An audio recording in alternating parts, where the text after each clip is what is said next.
एक प्रश्न है, पूछा है किसी ने। नमस्कार गुरुजी, मैं आपकी वीडियोस बहुत दिन से देख रही हूँ। मुझे अपने स्टडी पर फोकस करना है प्रेजेंट में रहते हुए। जब भी पढ़ने बैठती हूँ तो मैंने जितने भी झूठ बोले या कुछ भी गलत किया किसी के साथ, वो सामने आने लगता है और फ्यूचर का डर सा बना रहता है। इसको कैसे दूर करें? कृपया मुझे सुझाव दें। पढ़ाई करते हुए भी मौन कैसे रहें और फोकस्ड कैसे रहें?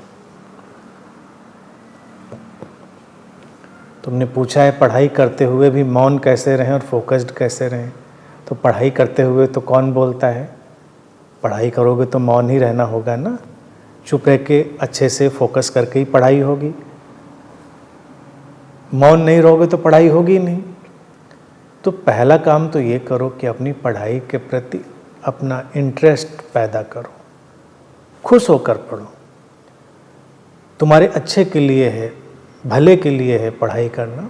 इस बात को जानो तो तुम्हारा उसमें जो फोकस है वो बनना शुरू होगा।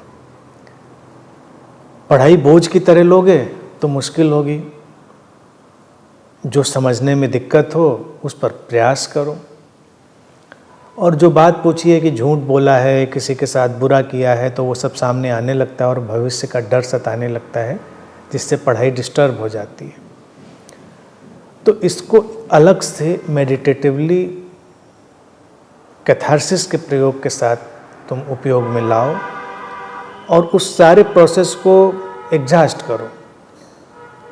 थोड़ा थोड़ा उसमें शामिल रहने से, बैठने से तुम विचलित बनी रहोगी कि तुमने पढ़ाई शुरू करी, किताब खोली और फिर तुम्हारे सामने वो सब इमेजेस आने लगी, वो सब कल्पनाएं आने लगी।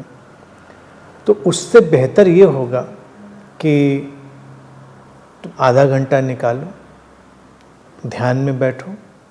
ध्यान में बैठने के लिए पहले अपने शरीर को रिलैक्स करो, रीढ़ सीधी रखो, आंखें बंद करो और अपनी सांसों पर फोकस करो।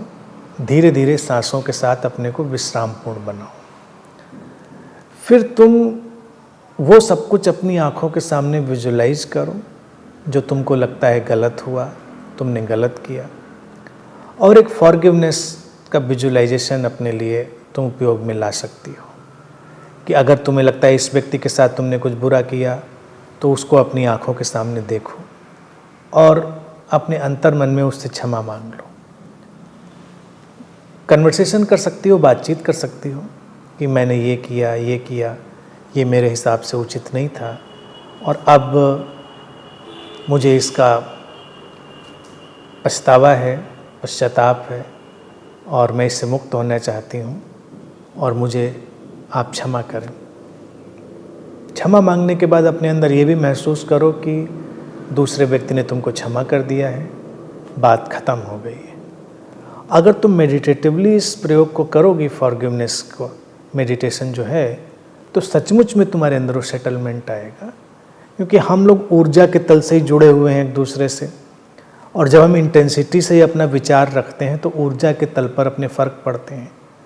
फिर ये सब हमारी स्मृति का हिस्सा बना है, मेमोरी का हिस्सा बना है। तो उसी मेमोरी में हम दूसरी मेमोरी को रिप्लेस करते हैं, दूसरी स्मृति को, जो कि क्षमा की है। तो पहले वाली जो स्मृति थी जो तुमको पीड़ित कर रही थी वो हट जाती है। इसी तरह से जो झूठ बोलने की बात तुमने लिखी है और झूठ बोलने की वजह से तुम परेशान होती हो, तो इसके प्रति जागो। आगे से कोशिश करो कि भाई हम झूठ नहीं बोलेंगे, या जो झूठ बोला था वो बात ख़त्म हो गई। उससे अगर किसी का कोई अहित हुआ तो उसके प्रति तुम फॉरगिवनेस मेडिटेशन का उपयोग कर लो और आगे से कोशिश करो कि सृजनात्मक बातें करो, सच बोलो। ऐसा मैं नहीं कहूँगा, मैं सृजनात्मक झूठ को भी वेलकम करता हूँ, यानी क्रिएटिव लाई, जो कुछ अच्छा बनाए, किसी का नुकसान ना करे, तो वहाँ पर वो चीज़ चलती है।